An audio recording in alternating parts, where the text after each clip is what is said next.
Demonstrators across Israel are calling for an end to the Gaza war and for the return of hostages held by militants. The protest organisers called for a nationwide strike, saying they'd shut down the country for the day. Frustration is growing among Israelis over the government's plans to expand the war. The plan for the new offensive was approved by Israel's security cabinet earlier this month. It would see Israel seize Gaza City and relocate the people there to southern Gaza. Israel's military chief says the next phase aims to destroy Hamas, adding that it will begin soon.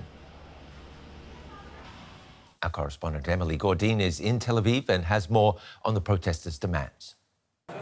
Well, many Israelis I've spoken to here today at the protest are tired and frustrated and frankly angry at their own government at the fact that there is no deal on the table thus far. They want to see a deal that will release all of the remaining Israeli hostages still held by Hamas and Islamic Jihad in Gaza. They want to see them released all in one go, and they want to see an end to this war, and that's why they've come out today in these nationwide strikes and protests.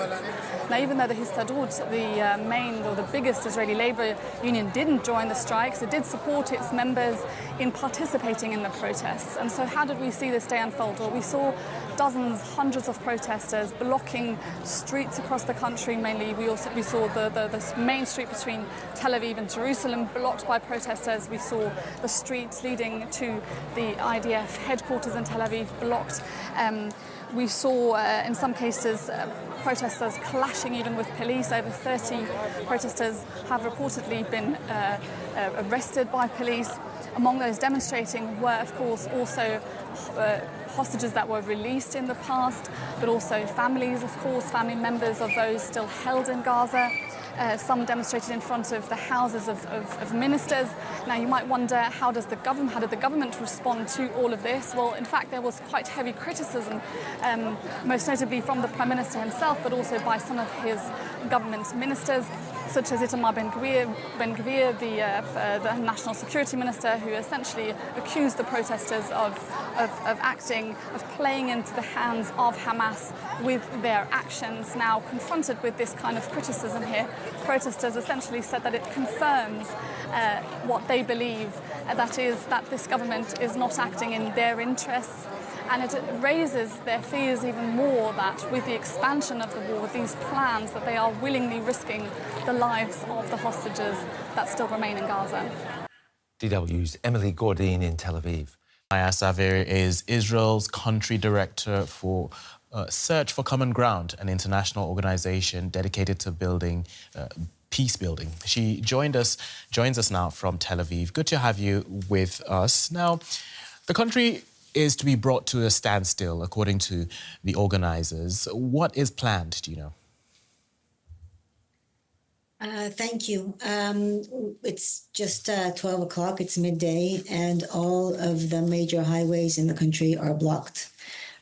Some are by marchers, protesters who are marching on the streets. Some are sitting on the streets. Some just parked their cars or are putting tires on fire. The entrance to Jerusalem, to the capital, is blocked. And there are protests on every major and also not major intersections all over the country. People are also organizing by professions. There's a protest of physicians, of mental health care workers, of educators, of parents, of soldiers. And they're forming their own unique flavor to this protest that actually has a common denominator, which is to stop this war.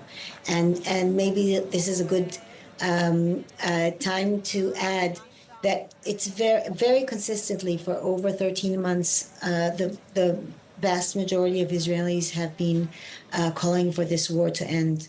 This means essentially that the Israeli government is acting against the will of its people. Right. Between 70 to 80% very, very consistently are saying stop this war. OK. Just quickly, there doesn't appear to be unanimity, though, because, for example, the largest labour union, Histadrut, is not taking part, officially at least. Why is this?